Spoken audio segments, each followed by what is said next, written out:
Olha o que diz aqui.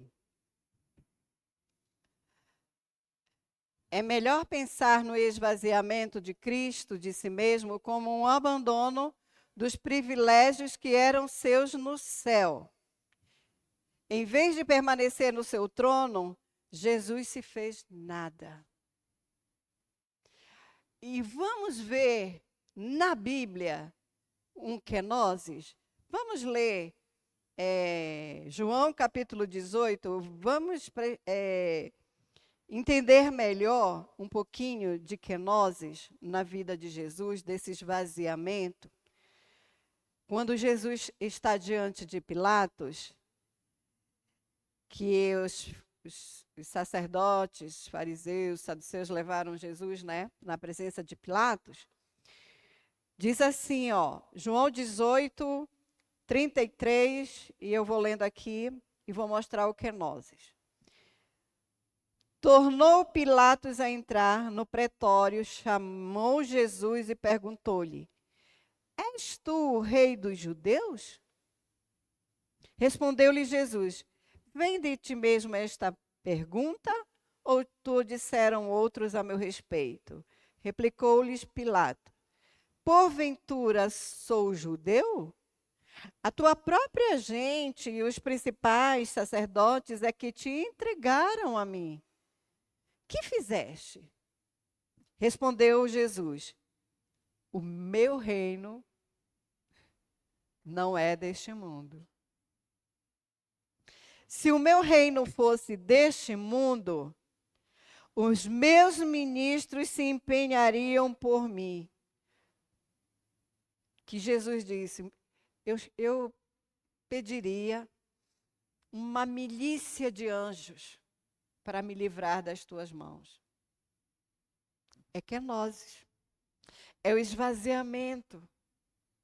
Ou seja, ele sendo Deus, ele tomou a forma humana, estava sendo julgado como homem. E ele diz aqui, se o meu reino fosse deste mundo, os meus ministros se empenhariam por mim. Então ele abre mão dessa prerrogativa divina,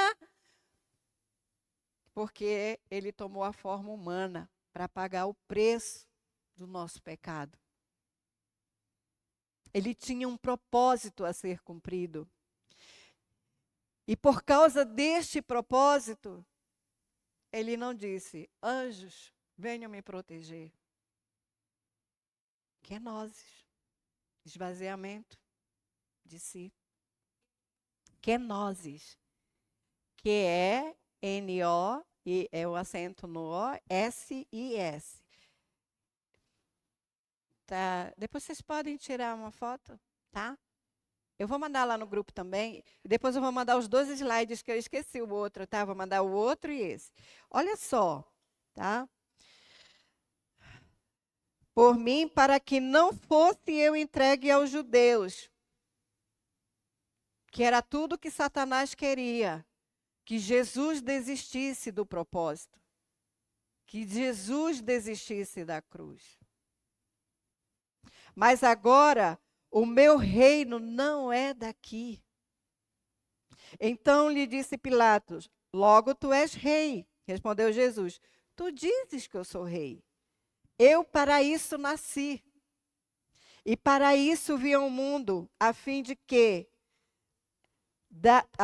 dar testemunho da verdade. Todo aquele que é da verdade ouve a minha voz. Perguntou-lhe Pilatos: que é a verdade? E aí vai todo desenrolar. Aqui ele manda, volta, vai para Herodes, volta. E ele não vê culpa em Jesus, e ele tenta livrar Jesus. Mas os sacerdotes, os fariseus, crucificam, tá? A outra parte que nós vamos ver, kenosis, é no versículo 9, 10, e assim.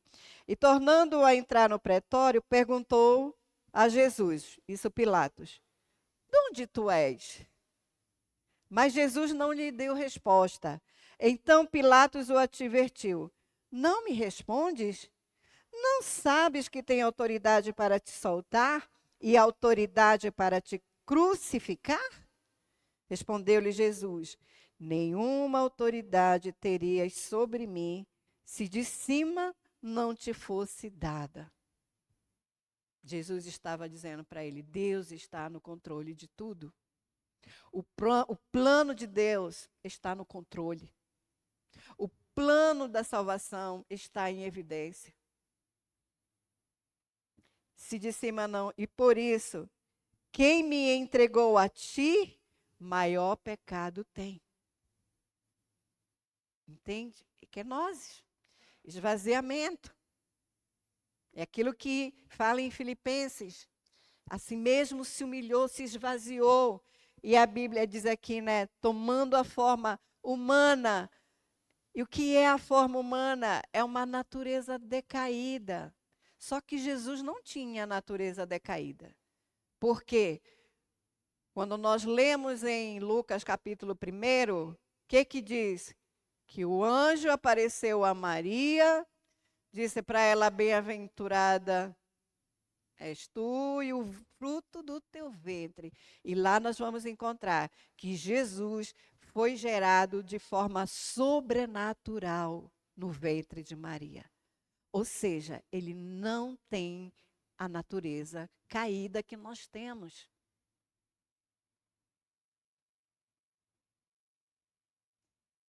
Mas ele foi um homem. Ele assumiu a forma humana, como nós vimos aqui, né? Ele se esvaziou, assumindo a forma de servo, tornando-se em semelhança de homem e reconhecido em figura humana. Que é nós. Entenderam, gente, essa parte? Então, essa é a maior expressão de humildade de Senhor Jesus. É o esvaziamento de si. E da mesma forma tem que isso entrar, o Espírito Santo precisa trabalhar essa humildade, no sentido de nós nos esvaziarmos do nosso eu, para que o Senhor seja entronizado e reine em nós, e nós possamos agir e nos comportar como Cristo agiria. Eu aprendi o texto áureo que eles falavam do cristão, da vida cristã. Qual é o texto áureo da vida cristã? É fazer o outro aquilo que eu gostaria que ele fizesse a mim. É eu me importar com o outro da mesma forma que eu gostaria que se importasse comigo. Isso é humildade. É esvaziar-se de si. É você não estar no centro. Mas Deus está no centro da sua vida para que você possa se comportar e agir como Jesus agiria. Toda vez que nós estivermos diante de uma situação que o nosso ego, o nosso eu, a nossa carne quer ter uma atitude que você sabe que não é agradável ao Senhor, o que você tem que fazer? Senhor, me ajuda nesta hora. Porque nós temos uma natureza caída e nós temos vivemos num sistema caído. E que em algum momento vão se apresentar tribulações, dificuldades, enfermidades. E qual é a maneira de eu me comportar? É sempre eu pensar, como Jesus agiria agora? Se eu pensar assim, se eu tivesse essa capacidade nessa hora em que... Porque, gente, eu falei da outra vez, na outra aula, que nós não temos como impedir a emoção, lembram? A sentir. Mas nós temos o controle sobre como vamos reagir. E principalmente se o Senhor Jesus estiver entronizado em nossa vida, em nosso coração, em nossa mente. você vai dizer: Senhor, o que é que eu faço agora?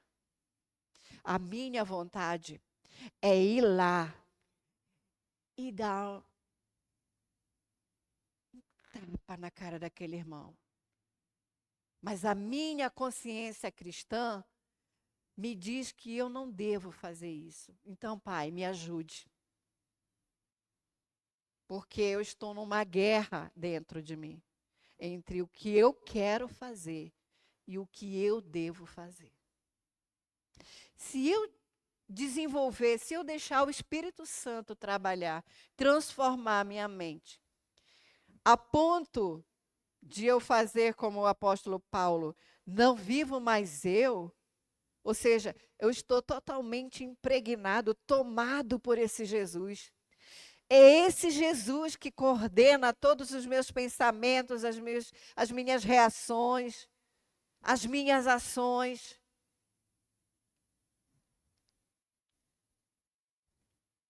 Mas eu preciso, minimamente,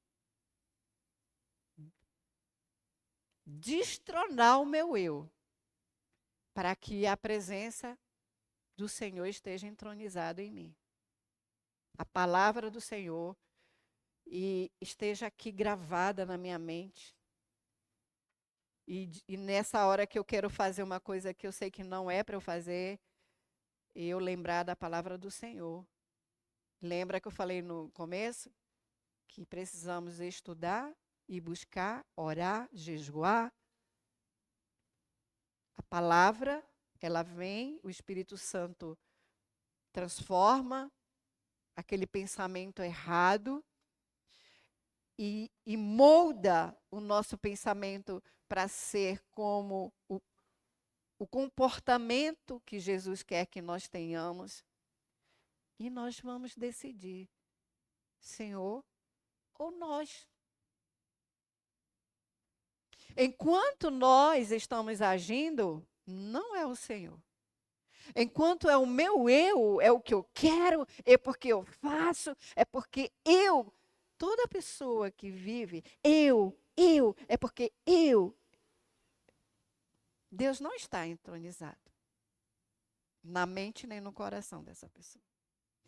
E isso não tem a ver, porque a gente usa o pronome eu, né? Não, eu preciso fazer isso. Não é nesse sentido, gente.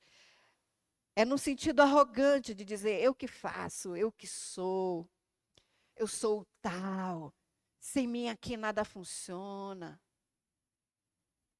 Entende? É nesse sentido, de arrogância, de orgulho. Eu. E Jesus está onde?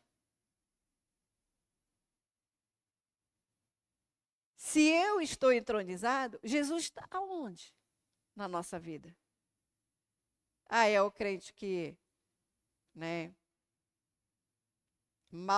amaldiçoa o outro irmão, vive brigando na igreja por causa de cargo. É aquele irmão que quer aparecer.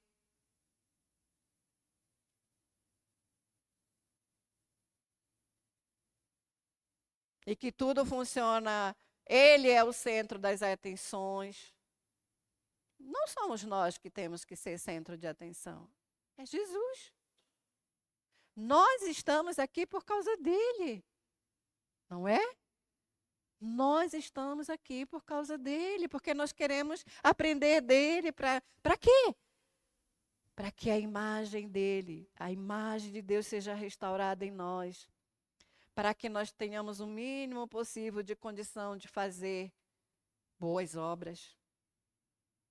Mas não para sermos salvos, mas porque já somos salvos. Amém? A verdadeira virtude espiritual vem da morte do eu. A humildade não é apenas uma atitude externa, mas uma transformação interna contínua. Cristo, sendo o Filho de Deus, exemplificou humildade em sua vida. Quem busca viver espiritualmente sem humildade, sente frustração e desilusão. Aquela pessoa que fica buscando a aprovação de todo mundo vai se frustrar. A pessoa que quer ser reconhecida vai se frustrar.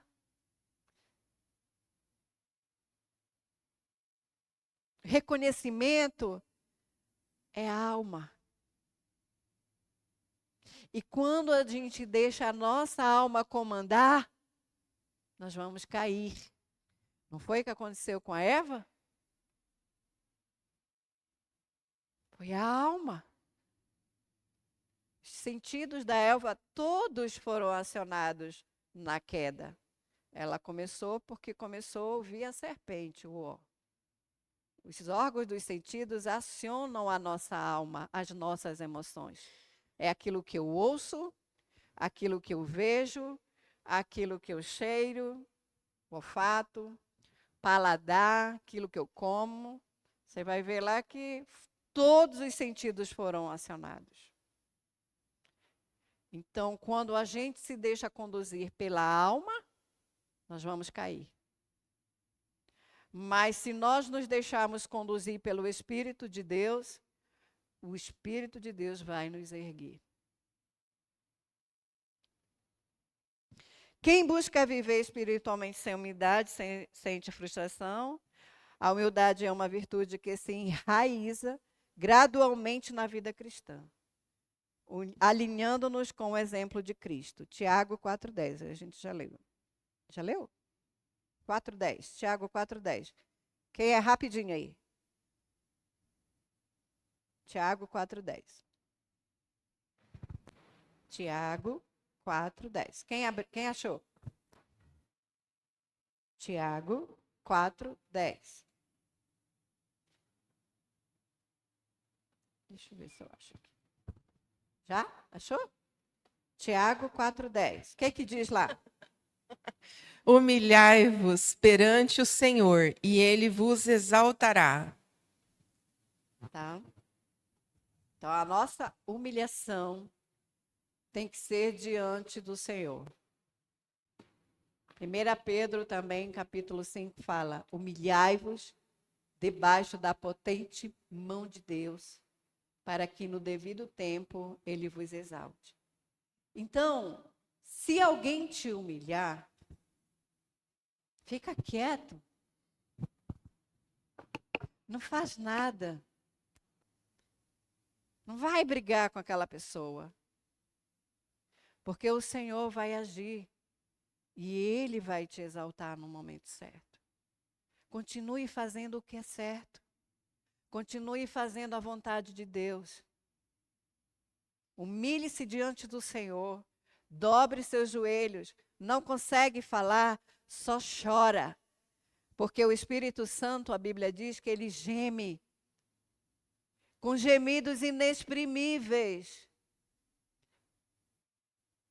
Quando você não consegue falar, o Espírito Santo geme diante do Pai.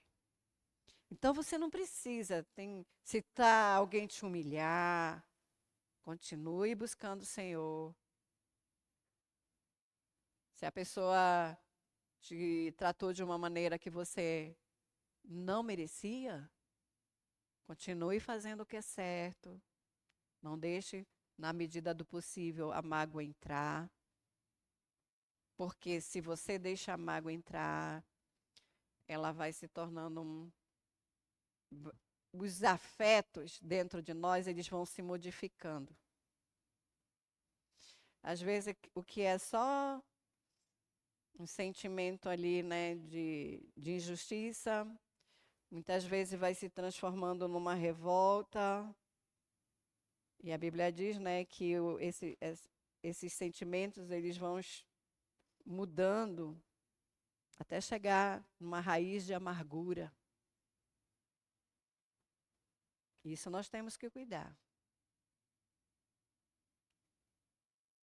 Então, nós temos o exemplo maior que é Jesus.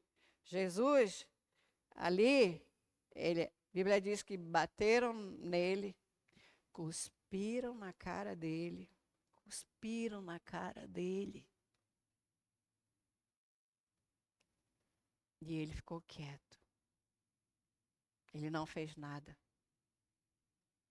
Colocaram nele uma coroa de espinhos. E a Bíblia diz que ele foi levado ao matadouro como uma ovelha é levada. Vocês já viram uma ovelha quando foi levada para morrer? Ela não dá um ai. Foi dessa forma que Jesus pagou o preço por nós. Para quê? Para mostrar para nós que é possível agirmos dessa forma. Só que nós só vamos conseguir se Deus estiver entronizado, se a nossa obediência, nós estivermos submissos à vontade dele. Esse foi o segredo de Jesus. Submissão à vontade do Pai.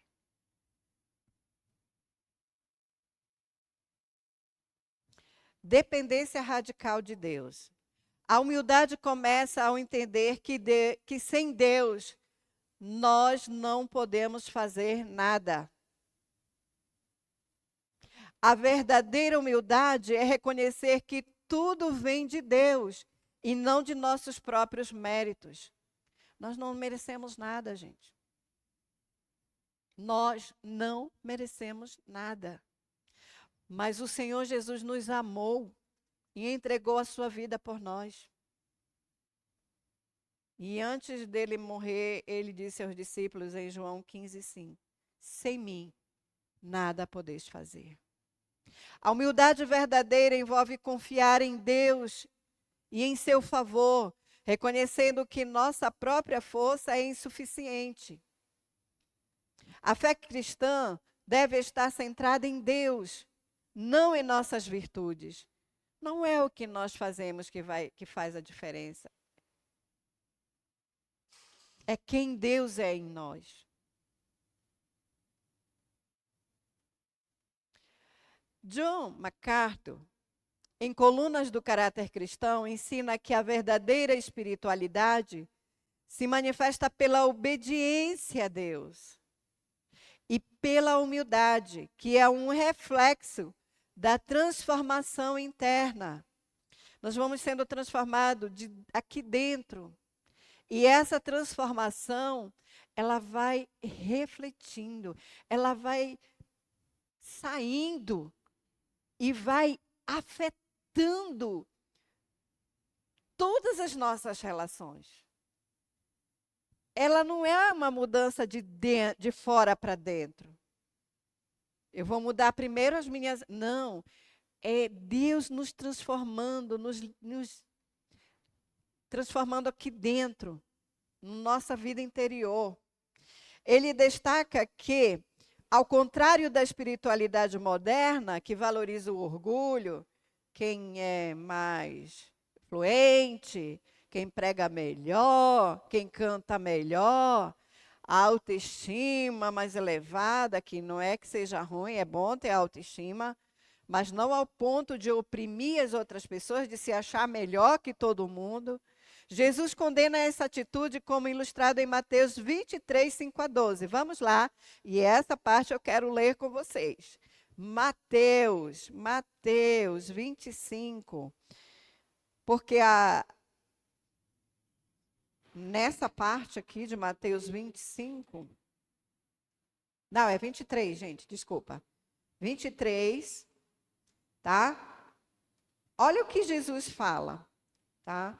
A verdadeira humildade, segundo Jesus, é oposta à hipocrisia espiritual. Existe uma hipocrisia espiritual na atualidade e reflete os princípios das bem-aventuranças. Ou seja, Jesus fala em Mateus 23, olha o que ele diz aqui.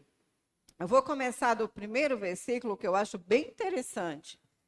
Ele diz aqui, ó: então falou Jesus às multidões e aos seus discípulos. Na cadeira de Moisés se assentaram os escribas. Ele estava no templo. E os fariseus. Olha o que Jesus diz para aqueles que estavam no templo. Ele olha e diz assim, ó: fazei e guardai, pois tudo quanto eles vos disserem. E isso serve para a gente, quando a gente vê uma pessoa que muitas vezes vai pregar e a gente sabe alguma coisa, algum comportamento, alguma atitude errada, e a gente olha para aquela pessoa e diz assim mesmo: ah, eu não quero ouvir essa pregação, porque essa pessoa, ela se comporta dessa e dessa maneira. Ah, eu não vou mais para a igreja porque eu não concordo com esse comportamento de tal pregador, de tal pastor. Olha o que Jesus ensina sobre pessoas com uma vida errada, mas que está pregando a palavra de Deus. Olha o que ele diz: fazei e guardai, pois, tudo quanto eles vos disserem, porém, não os imiteis nas suas obras. Aquilo de errado que você sabe daquela pessoa, rejeite. Realmente, não concorde. Agora, a palavra que ele está pregando é a palavra de Deus. Essa palavra que mesmo que essa pessoa errada está pregando, é a palavra de Deus. A palavra de Deus você tem que aceitar. E você tem que fazer exatamente como ele está te ensinando, ainda que ele não faça.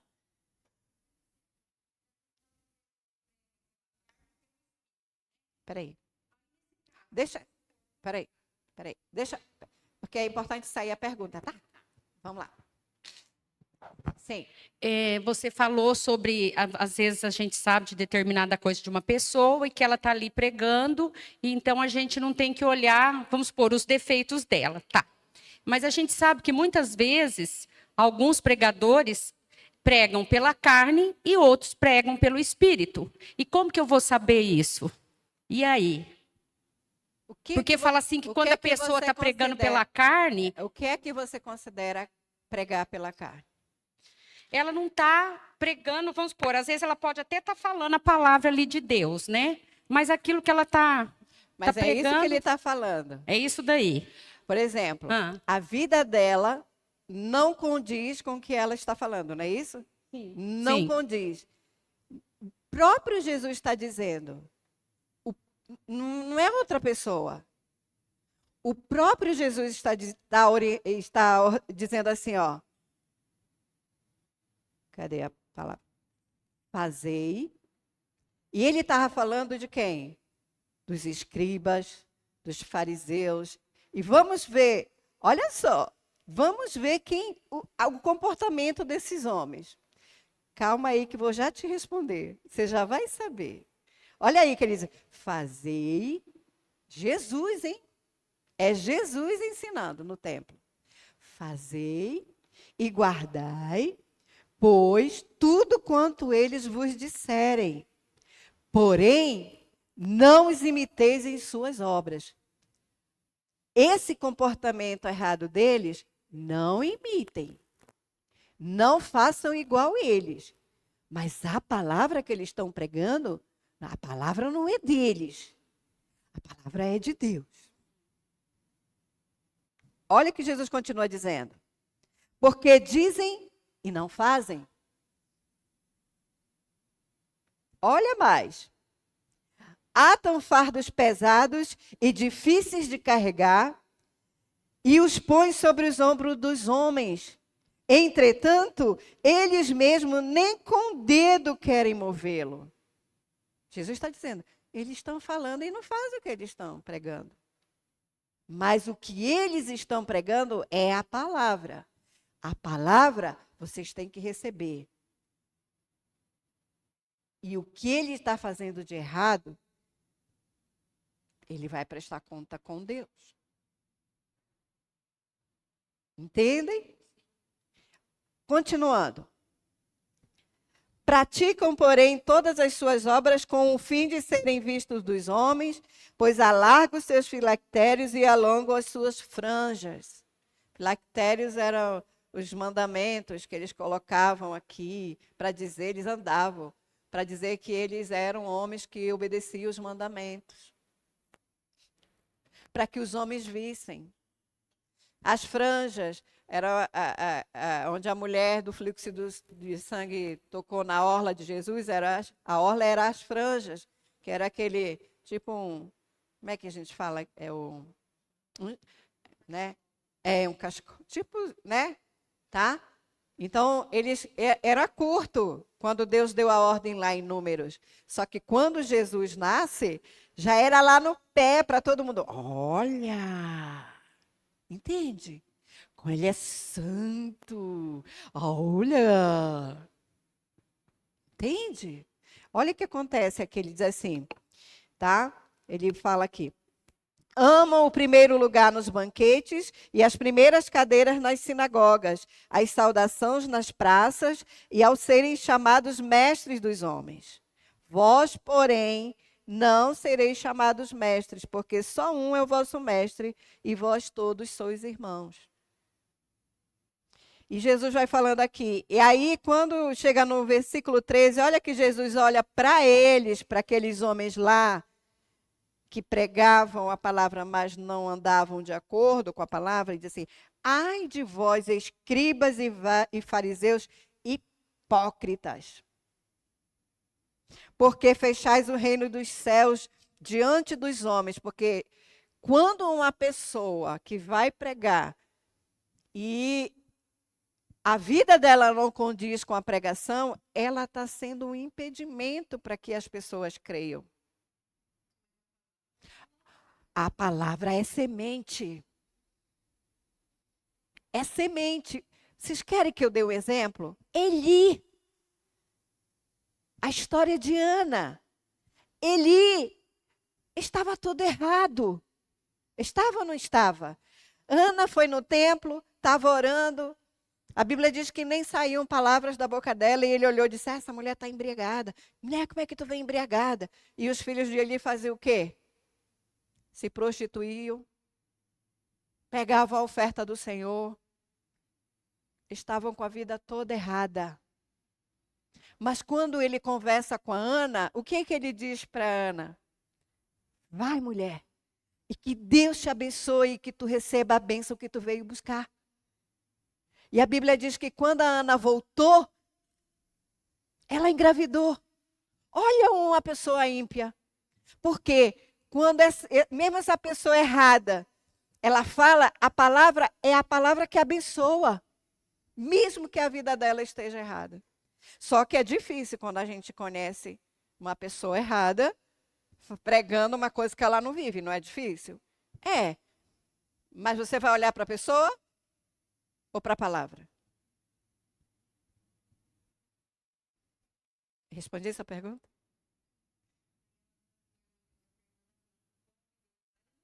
Ele não tira. É. Mas, para mim, o mais triste é porque essa pessoa, ela está pregando, é igual Judas. Passou 3 anos com Jesus. Aprendeu com Jesus. Foi enviado com os 70. Fez milagres, expulsou o demônio. Ele andou com o autor da vida e foi para o inferno.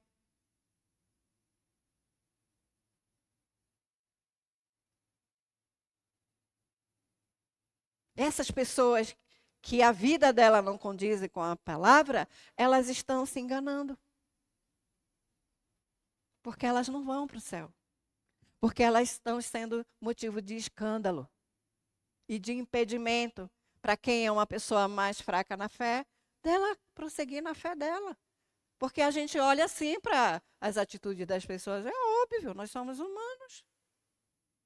Mas o próprio Jesus ensina: fazei tudo o que eles disserem, mas não imitem ele a prática errada deles. É isso que ele está dizendo. Tá, gente? Vamos lá. Mansidão. Deixa eu ver na sala. A mansidão é uma virtude que envolve poder controlado.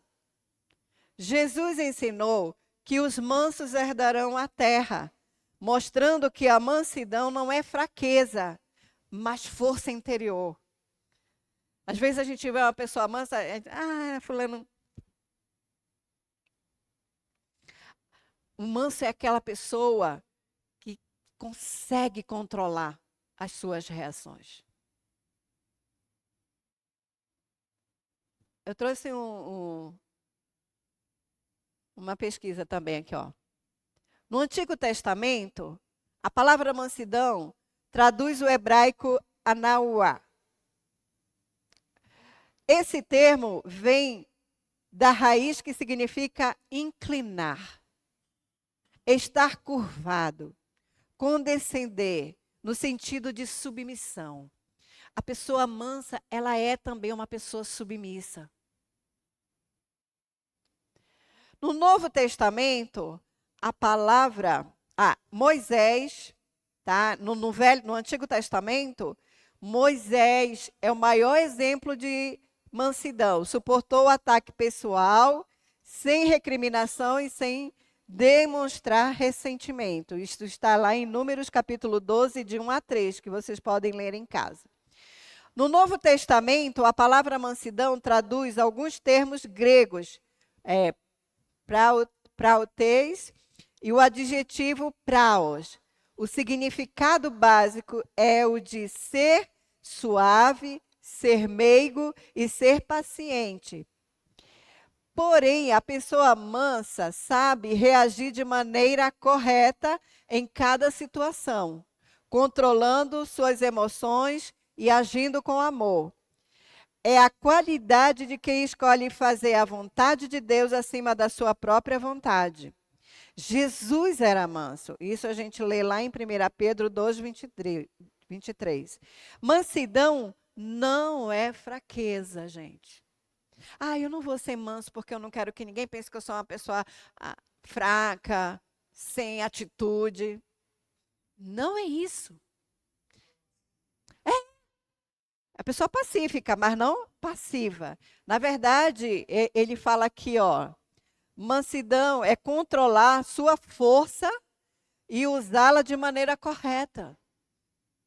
A pessoa mansa, ela tem uma força interior muito grande. Por quê? Porque ela sabe se controlar. Ela sabe pensar qual é a maneira certa de agir. Mas, por exemplo, Moisés, ele é conhecido por ser o homem mais manso no Antigo Testamento. Mas quando ele desceu do monte, lá, que ele foi buscar as tábuas, o que aconteceu quando ele viu o povo lá? Quebrou as tábuas, irritado.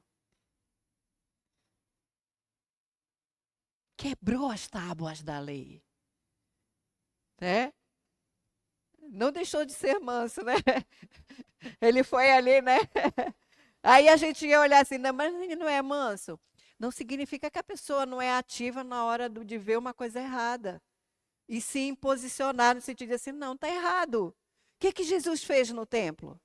Quando ele chegou lá, saiu no chicote, mas Jesus não é o homem mais manso. Não significa que você não vai ter atitude para trazer um entendimento sobre questões erradas. Claro que não precisa, às vezes, bater, né? Mas Jesus ficou muito indignado, porque eles estavam corrompendo a casa de Deus, vendendo na casa de Deus. Ele disse, o zelo da tua casa me consome. Entende? Ser manso não é ser passivo. É agir ativamente para fazer o bem, para fazer o que é certo. Moisés teve que, dizer ao povo, que é isso que vocês estão fazendo? Depois de Deus ter feito tantos milagres, com que vocês estão adorando um bezerro de ouro? Ser manso não significa que você não vai se posicionar de uma forma ativa para mostrar o que é certo. Não é mais manso? Claro que é. Vocês estão errados. Vocês estão idolatrando. Vocês estão pecando contra Deus. Não vai deixar de ser manso. Entende? Porque a gente acha que ser manso é nunca ter uma atitude, assim, errado, não pode ser assim, irmão. Pode sim chamar a atenção. O amor. Mas ser omisso, não. Existe o pecado de omissão. E a Bíblia, a omissão, gente, é pior que comissão. Porque a Bíblia diz que quando nós deixamos de fazer o bem, o certo, a gente também está pecando. Ela também, além de ser uma virtude, um comportamento visto em Jesus, ela também é um fruto do Espírito. Tá? Vamos lá? Mansidão. Jesus demonstrou mansidão em sua entrada triunfal em Jerusalém, contrastando com as expectativas do povo. Moisés também é descrito como um homem mais manso, mostrando que mansidão é uma grande força interior. Moisés sai do Egito com um monte de escravos. Passa 40 anos no deserto e entrega para Deus uma nação.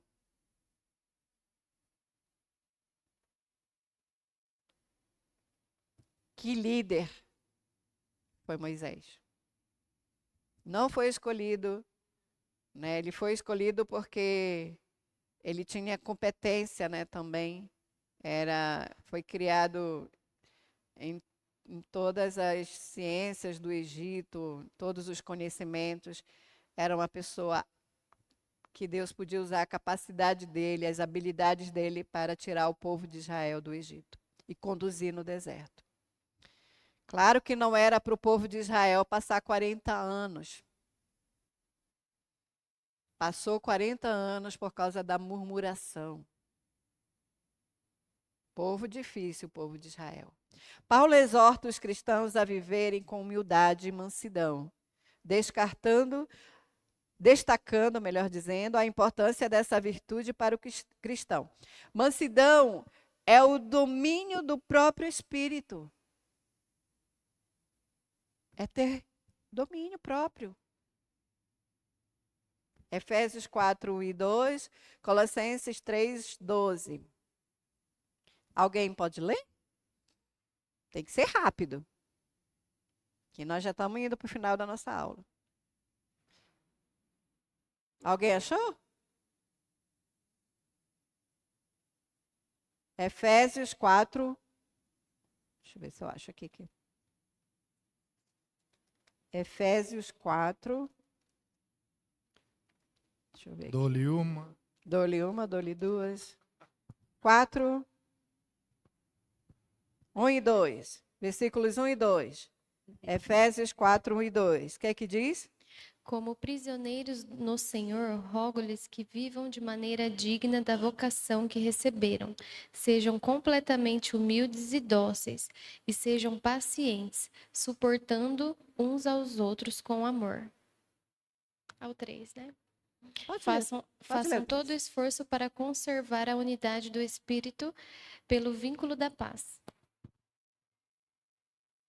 Vamos continuar. Cristo, mesmo sendo injustiçado, não revidou.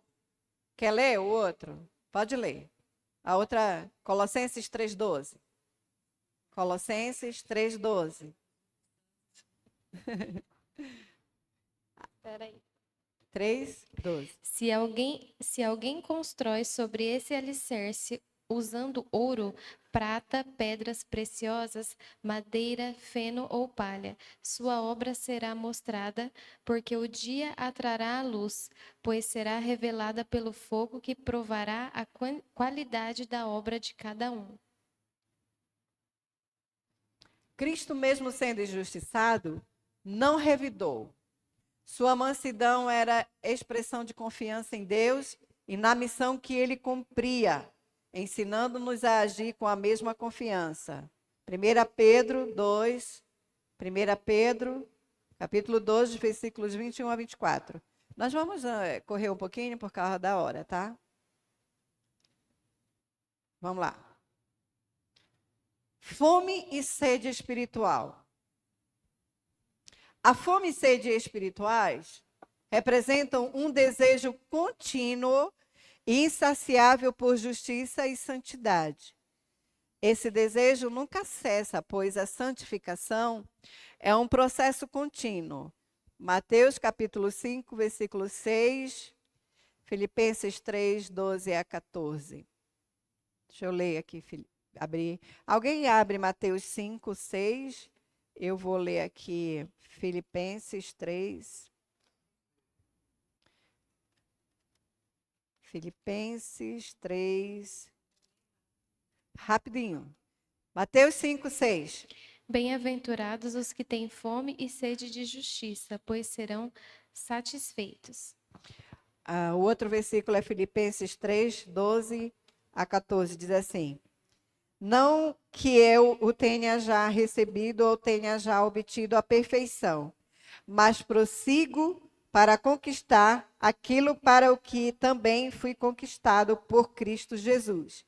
Irmãos, quanto a mim, não julgo havê-lo alcançado, mas uma coisa faço, esquecendo-me das coisas que para trás ficam e avançando para as que adiante de mim estão, prossigo para o alvo, para o prêmio da soberana vocação de Deus em Cristo Jesus.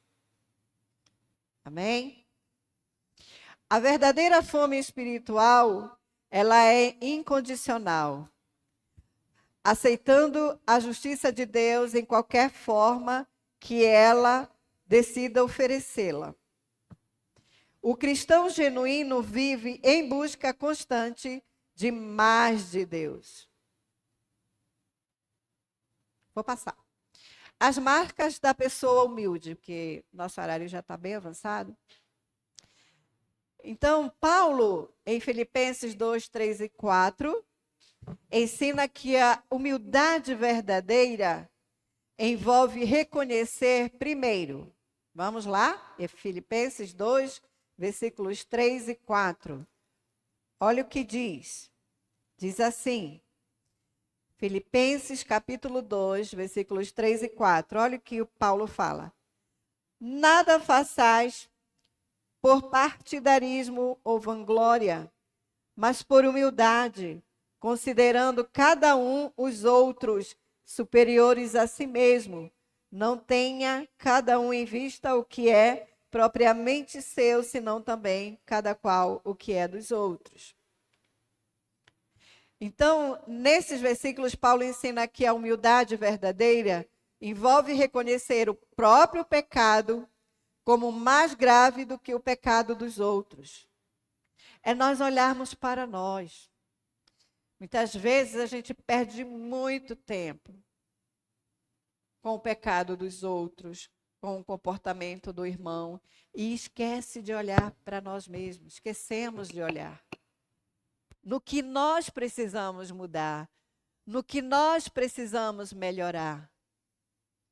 Perdemos muito tempo. Estamos preocupados com o pecado que o irmão está cometendo.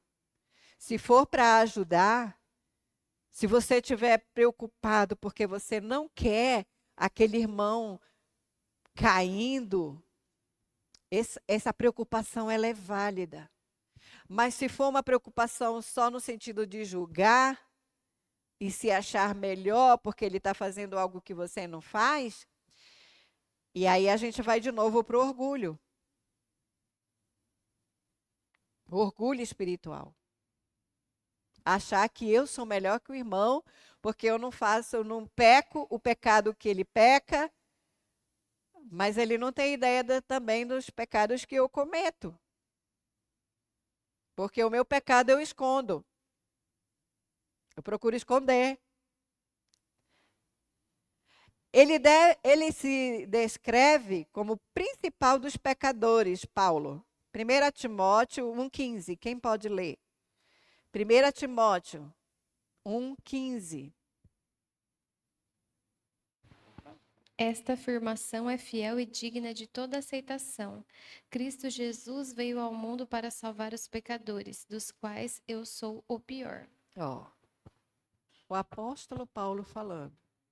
Cristo veio ao mundo para salvar os pecadores, dos quais eu sou o pior. Então, enquanto a gente olha para nós, para a nossa miséria, para os nossos erros, nós estamos e buscamos a Deus, ansiando que Ele venha mudar a nossa forma de pensar, a nossa forma de agir, o nosso comportamento. Então, nós vamos estar sendo transformados pelo Espírito Santo. Enquanto eu perco tempo com o pecado, o erro do meu irmão, eu estou deixando de ser transformado. Eu estou deixando de ser liberto dos meus próprios erros também. Tá? Mostrando que a verdadeira humildade se manifesta quando nos importamos mais com as nossas falhas e choramos as nossas misérias diante de Deus. Senhor, me ajuda a ser um servo melhor. Me ensina a ser diferente do que eu tenho sido até hoje. Me ajuda a melhorar. Me ajuda a refletir a tua imagem. Liberta-me das amarras que me prendem ainda e que impedem que a tua presença ela preencha toda a minha vida, o meu ser. A segunda marca da humildade é a ausência do egoísmo. A pessoa humilde se importa mais com as necessidades dos outros do que com os seus próprios interesses, como ensina Filipenses 2,4. Jesus exemplificou essa humildade ao abrir mão de seus direitos divinos e se humilhar até a morte, tornando-se servo para a nossa salvação, conforme Filipenses 2:5-8, como nós já estudamos. Isso demonstra a profundidade da sua humildade em favor dos pecadores indignos. E o que nós estamos fazendo? Por nós e para ajudar o nosso irmão. Nós estamos condenando, nós estamos nos sentindo melhores porque o nosso pecado é diferente do dele. A gente acha que o pecado dele é maior que o nosso. E pecado, não existe para Deus pecado, pecadinho e pecadão, mas as consequências dos pecados, eles são diferentes.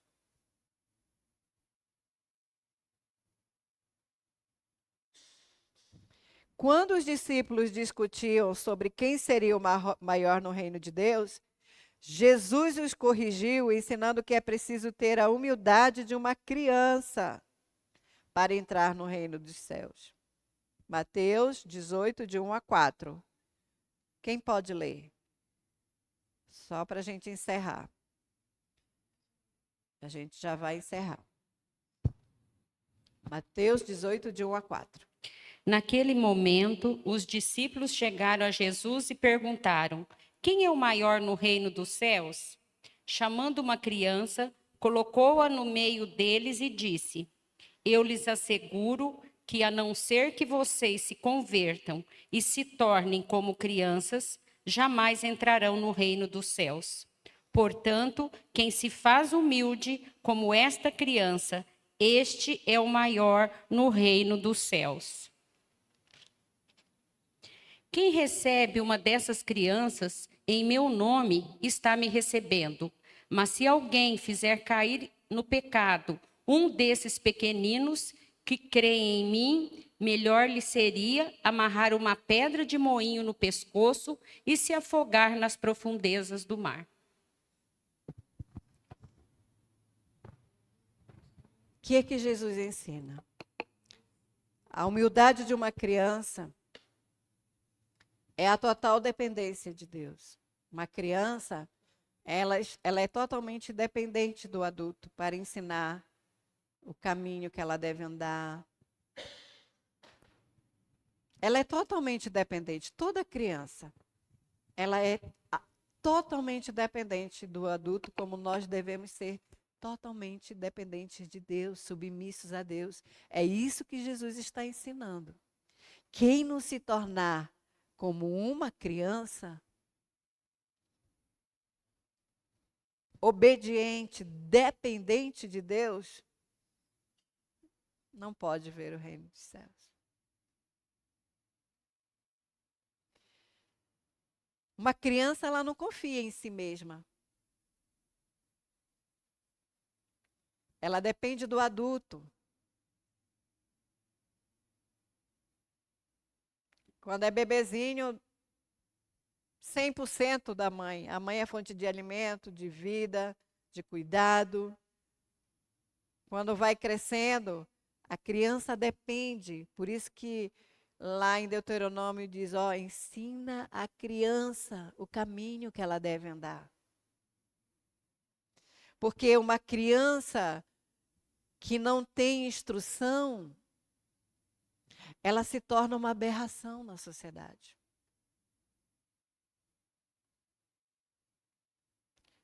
Criança que não é limitada, que não é ensinada como é que ela tem que se comportar fora de casa. Então a criança, ela depende do adulto, assim como nós precisamos depender de Deus. Obedecer a Deus. Quando a criança não obedece, o que é que acontece? Vem o castigo, né? Cada um do seu jeito. Cada pai decide como é que vai corrigir sua criança.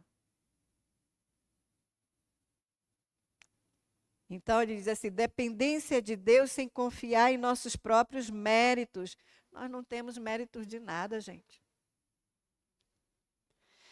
Mas se o Senhor Jesus está dentro de nós, o Espírito Santo domina na nossa mente, a palavra de Deus está arraigada em nós, nós nos comportaremos como Jesus se comportou.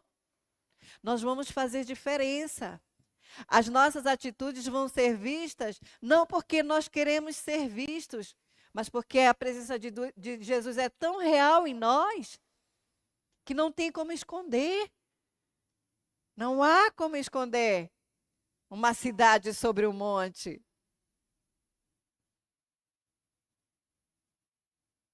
Exige fé e obediência simples. Criança é a coisa mais simples de se ensinar. Porque ela não sabe, ela está recebendo informação o tempo todo. É o adulto, é o pai e a mãe. Você tem que comportar dessa maneira, você tem que sentar dessa maneira, você tem que vestir essa roupa, você tem que agir dessa forma. Se nós não nos tornarmos como uma criança, totalmente dependentes de ouvir a voz de Deus, nós não entraremos no reino do céu. Para viver conforme os princípios do reino de Deus, precisamos nos tornar como uma criança.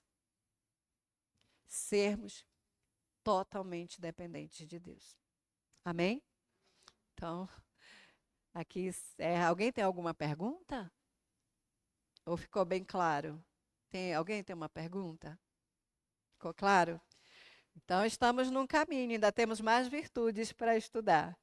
Começamos pela humildade. Isso aqui, gente, tudo foi dentro da humildade, tá? Nós vamos continuar estudando as mais virtudes. E dentro da humildade vimos que tem a mansidão, né? Essas virtudes estão interligadas. Essas ações, esses comportamentos de Jesus, eles estão interligados. Então, tem que estar em nós também.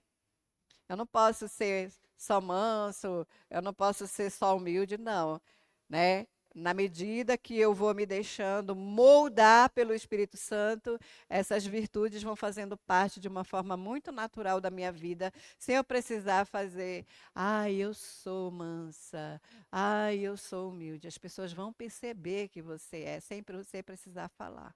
Porque o nosso comportamento fala muito alto, mais do que as nossas palavras. Amém? Vamos ficar de pé e orar ao Senhor. Cadê? O Rafa não deixou a chamada. Deixou sim, desculpa. Rapidinho. Eu não tinha visto. Desculpa, gente.